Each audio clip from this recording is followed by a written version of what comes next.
Para hadirin wal hadirat yang dimuliakan oleh Allah Subhanahu wa taala, wabil khusus Ananda Farid Abdillah dan juga Ananda Arini Nur Anissa Wibowo. Perlu kita ketahui bersama bahwa Allah itu telah memilihkan pasangan hidup kita dari jenis kita sendiri. Jadi karena kita manusia, maka juga Allah pasangkan kita bersama dengan sama-sama manusia. Jadi bukan dengan pasangan yang lain. Jadi kalau ada pernikahan, kok kemudian pasangannya bukan sesama jenis, maka itu adalah menyalahi kodrat daripada Allah Subhanahu wa ta'ala. Karena Allah sudah pilihkan kita itu dengan sama-sama jenis. Kalau kita manusia, menikahnya juga harus bersama dengan manusia. Kemudian tidak ada ceritanya kemudian menikah dengan siluman. Tidak ada ceritanya menikah kemudian dengan makhluk gaib, nggak ada. Jadi kalau itu terjadi, maka kita telah keluar daripada kehendak Allah Subhanahu wa ta'ala. Dan tujuannya apa? Sudah dijelaskan pula di dalam Al-Quran bahwa Allah itu menjodohkan kita, kemudian untuk dipasangkan dengan jenis kita sendiri adalah untuk bisa mendapatkan kasih sayang. Jadi tujuannya memang Allah akan memberikan ketenangan dari pernikahan yang kita lakukan. Jadi ini bukan hanya untuk pengantin baru yang akad nikah baru saja, tapi ini adalah pembelajaran buat kita bersama yang sudah menikah lama sekalipun. Kalau ternyata kemudian kita menikah, kok di dalam perjalanan pernikahan ternyata tidak mendapatkan ketenangan, kok di dalam perjalanan pernikahan kita tidak mendapatkan kasih sayang, kok di dalam perjalanan pernikahan kemudian kita juga tidak bisa mendapatkan tatmainnul qulub, maka kemudian kita juga keluar daripada tujuan Allah untuk memasangkan ke kita dalam suatu pernikahan. Kalau kemudian di tengah perjalanan di dalam pernikahan itu ada sebuah perbedaan, karena perbedaan itu sebenarnya juga justru nikmat dari Allah Subhanahu wa ta'ala. Memang Allah itu ciptakan kita berbeda-beda. Kalau Allah ciptakan kita sama, malah repot. Artinya apa? Punya keinginan yang sama, punya cita-cita yang sama, punya kemauan yang sama. Nah ini malah repot. Kenapa? Giliran mau tidur, tidur semua.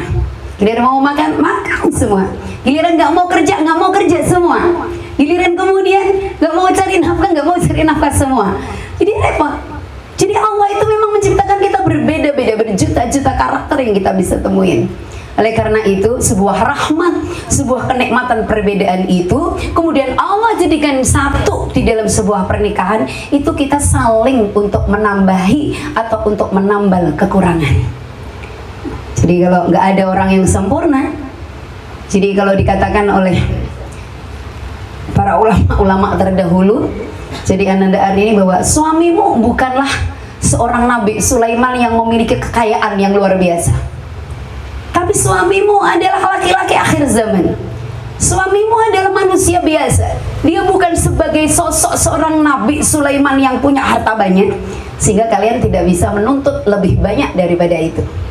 Sebaliknya, istrimu juga bukan perempuan yang sempurna atau memiliki kecantikan yang sempurna seperti Siti Khadijah atau mungkin seperti Siti Fatimah, karena sesungguhnya istrimu juga adalah perempuan akhir zaman yang juga banyak memiliki kekurangan.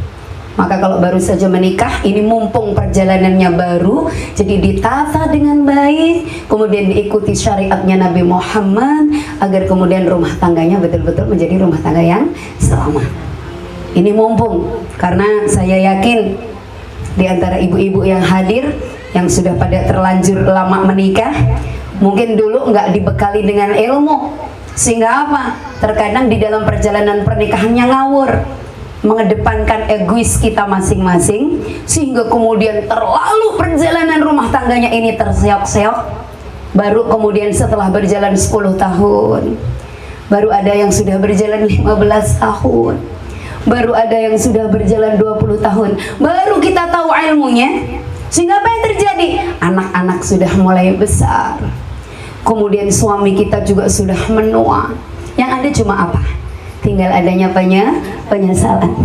Akhirnya tidak sedikit di antara ibu-ibu, ya Allah, andai kata kemudian dunia ini boleh diputar, atau barangkali boleh dikembalikan 20 tahun yang lalu, mungkin aku cari ilmu terlebih dahulu, agar betul-betul rumah tangga ini betul-betul perjalanan untuk menuju surganya Allah Subhanahu wa ta'ala.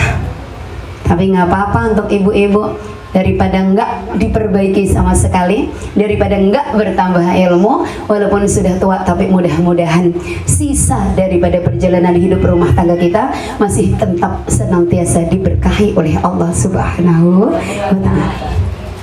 Saya kemarin tiba-tiba juga ada tamu saya ini umurnya sudah 60 tahun 60 tahun lebih, 62 tahun begitu.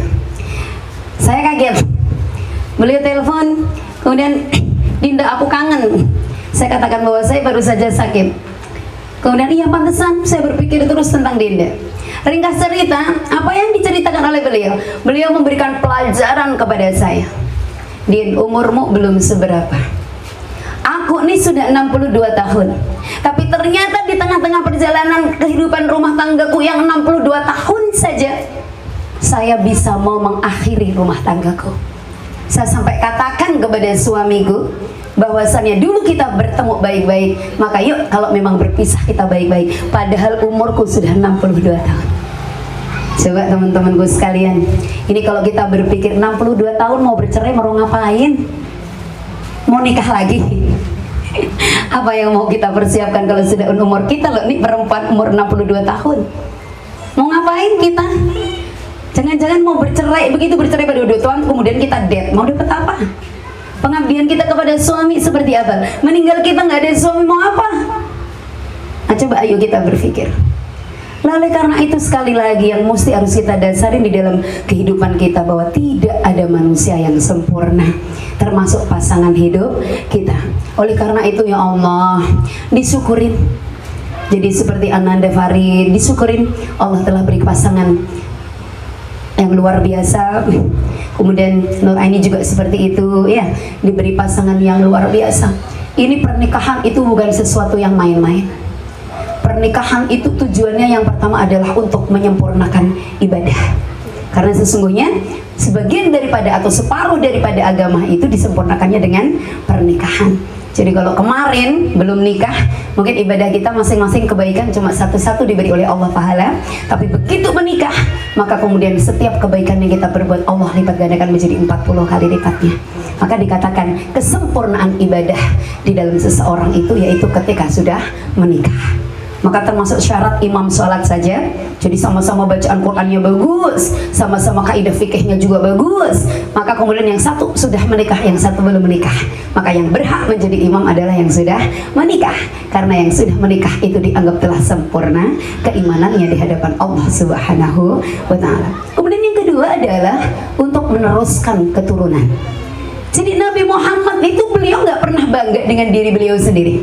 Nabi Muhammad nggak pernah bangga beliau diutus menjadi Rasul, kemudian beliau dipilih untuk menjadi kekasih Allah, sama sekali tidak bangga.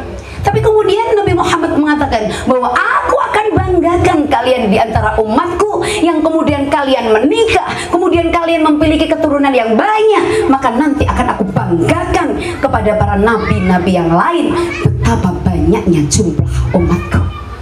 Jadi subhanallah, jadi nggak kalau sudah menikah nggak usah dibatasin.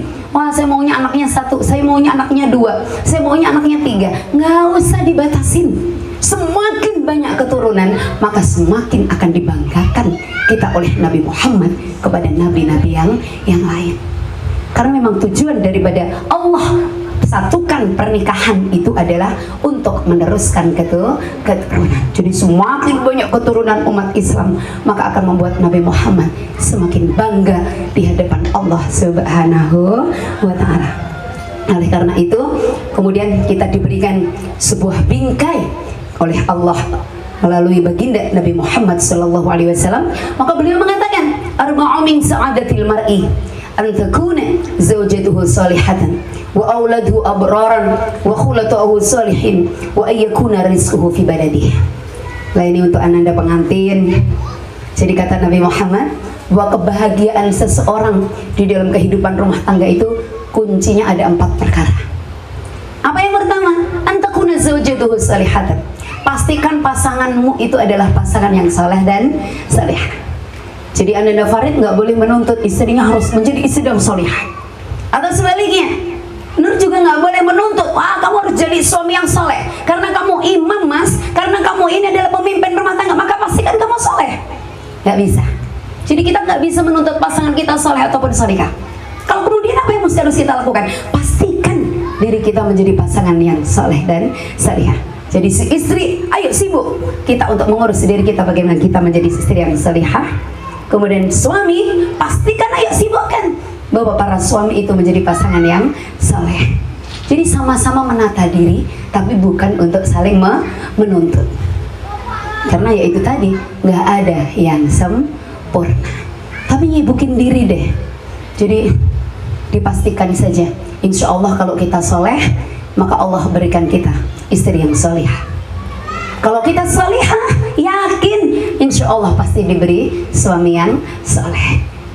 Nah ini kunci yang pertama.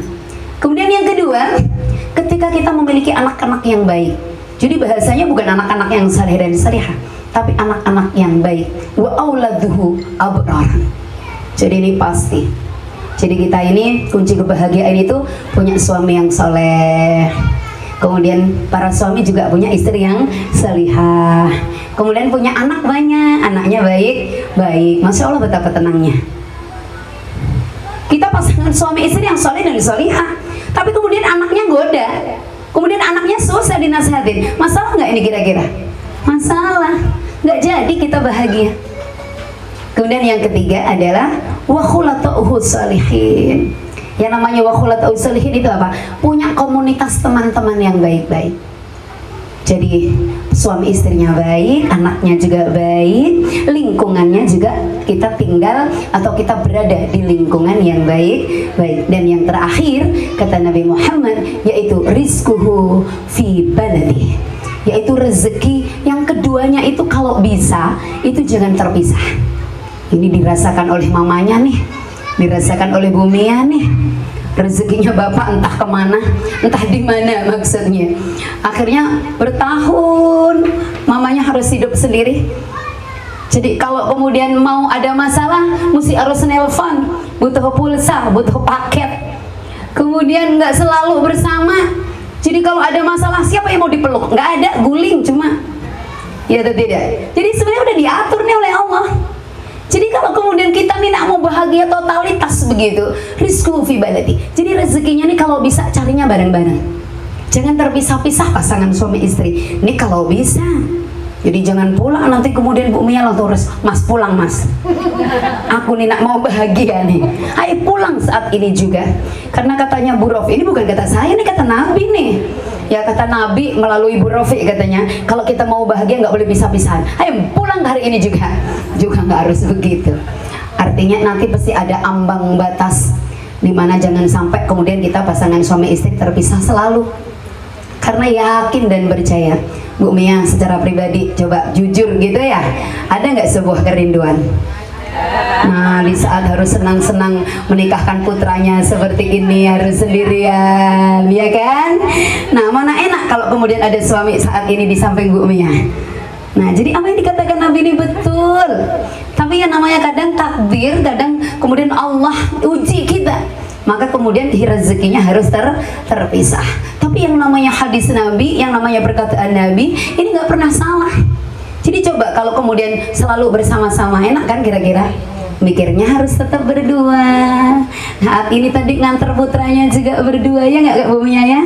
Nah ini, maka kesempurnaan kebahagiaan paripurna itu mesti harus ada 4 perkara tadi. Jadi saya ulang teman-temanku sekalian, yaitu yang pertama, pastikan kita menjadi pasangan yang soleh dan solihah, karena ini adalah syarat mutlak untuk mendapatkan kebahagiaan. Kemudian kita juga didik anak-anak kita, keturunan kita dengan baik, karena ini juga syarat daripada kebahagiaan, kesempurnaan kita. Kemudian yang ketiga, ayo cari temannya, teman-teman yang baik-baik, cari komunitas yang baik-baik, yang betul-betul mengantarkan kita untuk ingat Allah, yang betul-betul mengajak kita untuk senang kepada baginda Rasulullah, untuk menanamkan kerinduan kepada baginda Rasulullah, untuk mengingatkan kita akan betapa pentingnya akhirat dan dunia ini sebenarnya cuma sesaat.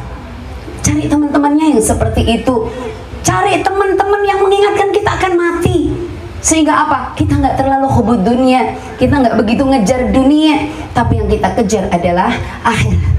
Cari komunitas teman-teman yang tenang seperti itu, maka kita insya Allah akan bahagia. Dan yang terakhir, wa ayyakuna rizquhu fi baladi. antara pasangan suami istri diupayakan jangan terpisah di dalam mencari rezeki agar kemudian nggak ngerepot, artinya nggak menahan kangen, nggak menahan rindu. Kalau ada apa-apa ada di depannya, suatu saat bisa berjumpa. Kalau kemudian kita menenangkan diri dengan berpelukan, ya atau tidak? Nah, ini berpelukannya cuma khayalan. Peganglah guling seakan-akan diriku. Untuk yang terpisah kan begitu. Tapi kalau yang nggak terpisah, wah kapan aja kita berpelukan. Nah, jadi seperti itu. Dan mudah-mudahan ini kita bisa kerjakan. Walaupun kemudian untuk teman-teman yang saat ini terpisah, minta kepada Allah biar ditata oleh Allah. Mudah-mudahan segera dikumpulkan oleh Allah Subhanahu wa Ta'ala. Amin ya Rabbal Alamin. Para hadirin wal hadirat yang dimuliakan oleh Allah Subhanahu wa Ta'ala, wabil khusus adalah Nanda Farid dan juga Nanda Nur Aini. Ada salah satu rujukan sebenarnya untuk pernikahan. Itu adalah kalau di dalam agama kita, kalau anak-anak pesantren, itu ada dua kitab sebenarnya. Yang pertama adalah kitab Qurratul Uyun, kemudian yang kedua adalah kitab Uqudul Jan. Jadi mestinya di Indonesia karena mayoritas itu adalah umat Islam, mestinya ada pembekalan pernikah. Dan yang dijadikan rujukan mestinya dua kitab ini lebih dari cukup. Kitab Uqudul Jan itu adalah mengatur bagaimana tata cara rumah tangga agar rumah tangga kita menjadi rumah tangga yang diberkahi oleh Allah Subhanahu wa Ta'ala. Tapi kalau kitab Qurratul Uyun itu lebih mengatur untuk urusan yang lebih dalam. Artinya lebih dalam itu seperti apa? Bagaimana cara tidurnya, bagaimana kemudian sang istri melayani suami yang merupakan kewajiban dan itu adalah merupakan hak suami, dan sebaliknya apa yang menjadikan kewajiban suami yang merupakan hak istri. Kemudian kapan harus kumpul tidur, bagaimana caranya agar bisa memiliki anak yang qurrata a'yun. Karena anak-anak yang kita ketahui yang merupakan keturunan kita itu ada 4 jenis. Yang pertama adalah jenis anak yang qurrata a'yun, yang kita senantiasa minta kepada Allah Subhanahu wa Ta'ala dengan doa yang luar biasa, Rabbana hab lana min azwajina wa dzurriyyatina qurrata a'yun. Jadi yang kita minta kepada Allah adalah anak-anak yang qurrata a'yun. Tapi ternyata tidak semua di antara kita diberi oleh Allah jenis anak yang qurrata a'yun. Ada kalanya kita diberikan anak yang dzurriyyatan thayyibah. Anak yang dzurriyyatan thayyibah itu masih termasuk keturunan yang baik. Cuma orang tuanya harus ikut andil yang lebih besar lagi. Kalau anak yang qurrata a'yun itu anak-anak yang cenderung melakukan kebaikan tanpa diperintah. Tapi kalau anak yang dzurriyyatan thayyibah, ini orang tuanya mesti cerewet dulu. Sayang belajar, baru belajar. Sayang ayo mandi, baru mandi. Sayang ayo kemudian sekolah, baru sekolah. Jangan main saja, baru berhenti main. Jadi ini peran orang tua melelahkan. Kalau kita punya jenis anak keturunan yang nomor 2, yaitu dzurriyyatan thayyibah. Dan ternyata tidak itu, ternyata semuanya diberi. Ada kalanya naudzubillahi min dzalik, di antara kita diberi oleh Allah keturunan yang fitnatun. Jadi anak-anak yang menjadi fitnah. Anak-anak yang menjadi fitnah ini contohnya seperti apa? Kita punya anak yang bodoh, naudzubillahi min dzalik. Sekolah nggak naik-naik. Maka akhirnya apa yang terjadi? Guru-gurunya di sekolah mengatakan, ini anak siapa toh kok gobloknya nemen, nggak naik-naik sekolah. Ini anaknya siapa toh kok diajarin nggak mudeng-mudeng. Akhirnya dicari orang tuanya, padahal orang tuanya ngajarinya di rumah udah setengah mati tuh. Tapi masih dicari karena kebodohan anaknya. Fitnah. Ada lagi jenis anak yang sulit dinasehatin. Akhirnya tetangganya ngomong, gerem aku dengan anak tetangga ini.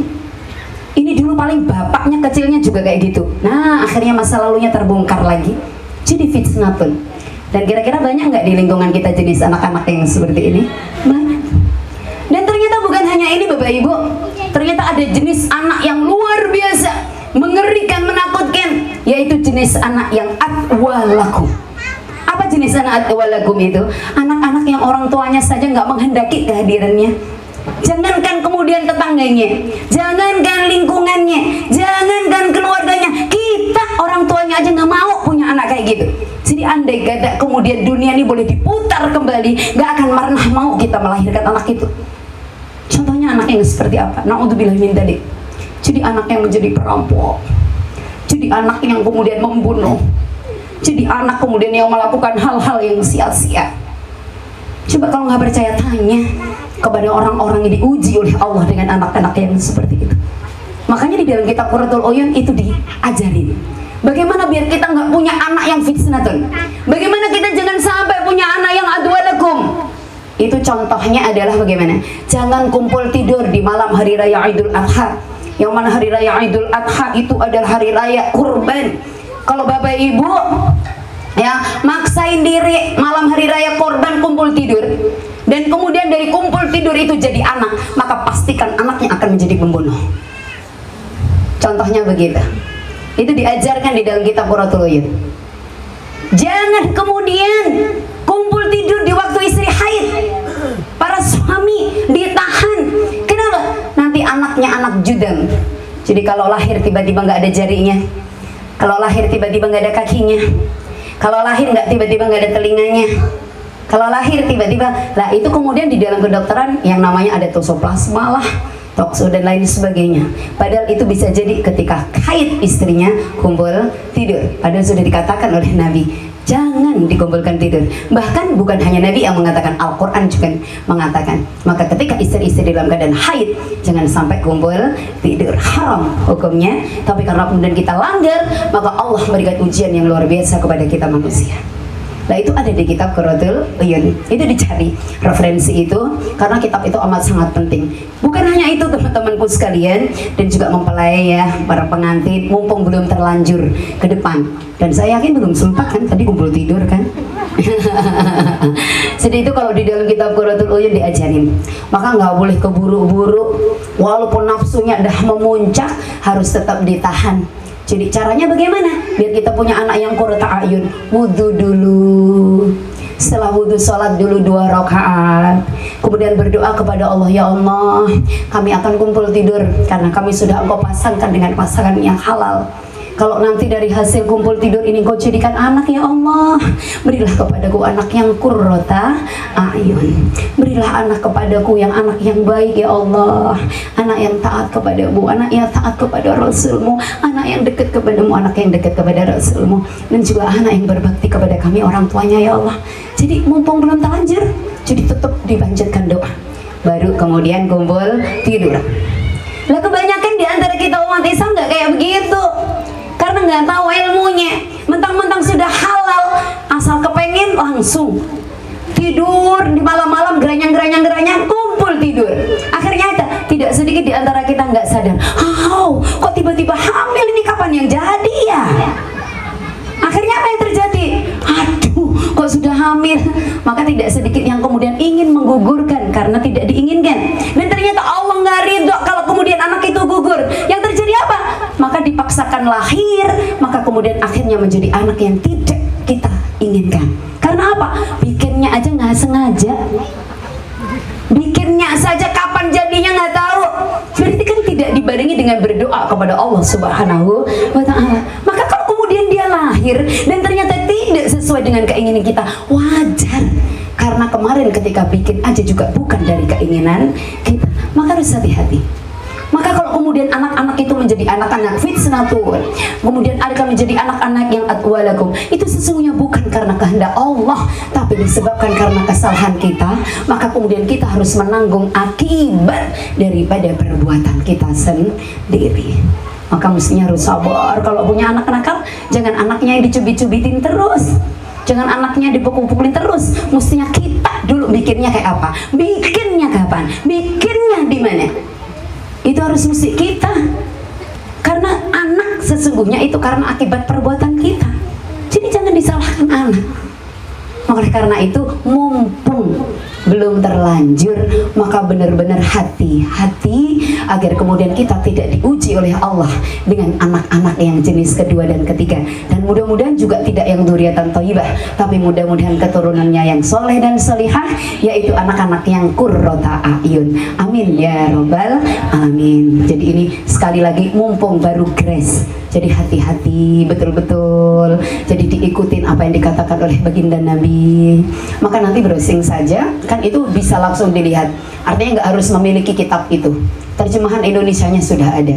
Jadi minta saja kepada Mbah Google, itu tinggal googling kitab Qurrata A'yun, ya, Qurratul Uyun, atau kitab Uqudul Lijain. Jadi apa, sebagai istri bagaimana, sebagai suami seperti apa, nah gitu.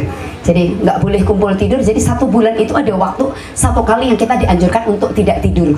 Artinya tidak tidur itu bukan tidak tidur malam loh ya. Artinya tidak kumpul pasangan suami istri. Itu ada. Kenapa? Kata Nabi, kalau kamu paksakan kumpul tidur di malam itu atau di hari itu, maka Allah akan tidak berkahi rezekimu dan akan dibuka rahasia keluarga. Maka ada kalanya loh di antara kita tuh hidup kayaknya rezekinya banyak gitu, gaji suaminya gede, nafkahnya keluarganya banyak, tapi habis begitu, nggak lengket, nggak jadi rumah, nggak jadi harta yang berkah gitu. Ada kalanya seperti itu, dan ada kalanya juga rumah tangga ini yang ruwet terus. Adik iparnya ikut campur lah, mertua ngintai terus lah, nah begitu, tetangganya ngeruweti lah. Ada nggak kira-kira keluarga yang seperti itu? Hati-hati, kata Nabi, terbongkar rahasia keluargamu. Jadi seakan-akan kita nggak punya privasi keluarga, seakan-akan kita nggak punya privasi pasangan hidup, karena semuanya nak ngintelin, semuanya nak ngikutin. Jadi dibuka rahasia keluarga kita oleh Allah Subhanahu Wa Taala disebabkan karena kita menggunakan waktu yang sebaiknya tidak kita gunakan untuk kumpul tidur. Lah itu di dalam kitab Qurratul Uyun ada. Jadi contoh, bulan sekarang adalah bulan Rabiul Awal atau bulan Shofar. Bulan Shofar kapan kita nggak boleh kumpul tidur? Tanggal 18 Shofar. Kemudian di Rabiul Awal tanggal 14 Rabiul Awal. Rabiul Tsani tanggal 14 Rabiul Tsani. Jadi kalau pas tanggal 14 atau tanggal 18 Shofar nanti jangan kumpul tidur. Kalau kita pengen rezeki kita berkah dan kita tidak dibuka rahasia keluarga kita oleh Allah Subhanahu wa Ta'ala. Nah, teman-temanku sekalian, ibu tinggal buka saja. Kita manfaatkan teknologi, kita manfaatkan handphone, tanya sama Mbak Google. Bab nanti gini, buka kitab Qurratul Uyun, bab tentang sebaiknya kita tidak kumpul tidur suami istri. Langsung muncul itu nanti ting ting ting ting ting ting, ting hadisnya. Nah, jadi seperti itu ya. Sekarang zaman teknologi modern, jangan untuk jualan tok. Handphonenya jangan untuk jualan tok, untuk Facebookan dan lain sebagainya. Jadi untuk ilmu juga ya. Jadi seperti itu, khususnya untuk mempelai berdua. Saya tadi cari-cari stok, nggak taunya nggak habis. Biasanya santri punya pelajaran kitab Qurratul Uyun dan kitab Mawqudul Ijai. Jadi biar betul-betul mumpung masih di awal, jadi perjalanan rumah tangganya betul-betul perjalanan rumah tangga yang mendapatkan ridho dari Allah Subhanahu wa Ta'ala. Jadi perjalanan yang betul-betul untuk menuju surganya Allah Subhanahu wa Ta'ala. Amin ya Rabbal Alamin. Baik, kita doakan mudah-mudahan pengantin berdua yaitu Ananda Farid dan juga Ananda Nur Aini diberkahi oleh Allah Subhanahu wa Ta'ala. Mudah-mudahan pernikahannya sebagai pernikahan yang dibangun oleh Nabi Adam dan Siti Hawa. Mudah-mudahan pernikahannya sebagaimana pernikahan yang dibangun oleh Nabi Yusuf dan juga Siti Zulaikha. Dan mudah-mudahan pernikahannya sebagaimana pernikahan yang dilakukan oleh baginda Nabi Muhammad SAW bersama ibunda tercinta yaitu Sayyidina Khadijatul Kubra dan juga Sayyidah Aisyah radhiyallahu anha. Dan mudah-mudahan rumah tangga yang dibangun oleh Ananda berdua sebagaimana rumah tangga yang dibangun oleh Sayyidina Ali karramallahu wajhah bersama dengan Siti Fatimah Az-Zahra, yaitu rumah tangga yang betul-betul diberkahi oleh Allah Subhanahu wa Ta'ala, diberikan putra-putri yang soleh dan solehah, rumah tangga yang menuju surganya Allah Subhanahu wa Ta'ala, sehingga dengan berumah tangga ini benar-benar kita gunakan untuk menuju akhirat yang kekal abadi nanti di dalamnya, yaitu tentang surganya Allah Subhanahu wa Ta'ala. Amin ya Rabbal Alamin. Ila hadhihi niyyah wa kulli niyatin shalihah. Al-Fatihah.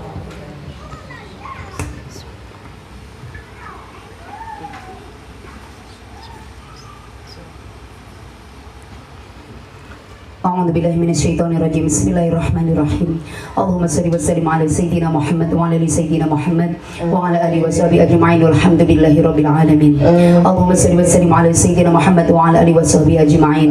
Jalanallahu wa iyyakum mimma yastawjibu syafa'ah wa yarju rahmatahu wa ra'fatah.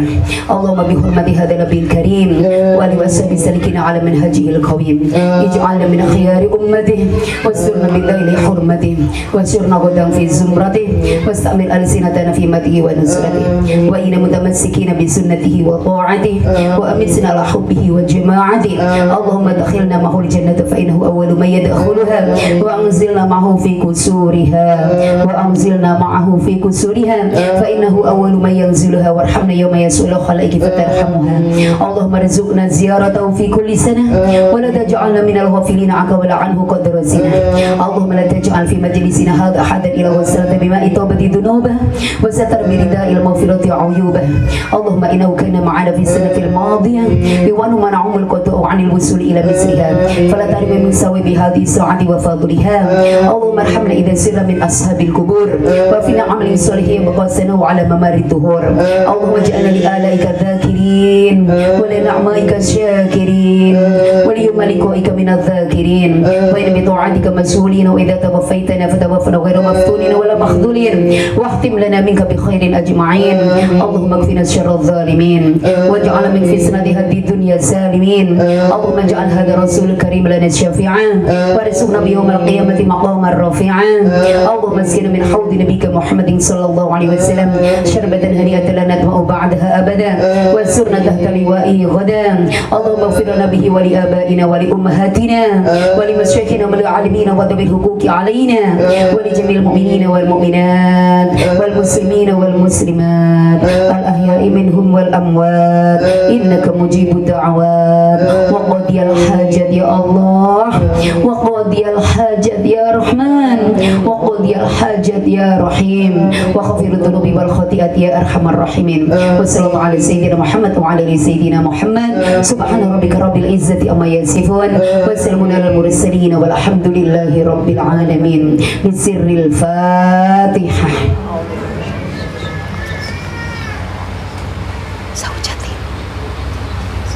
Bilang Bu Amanah.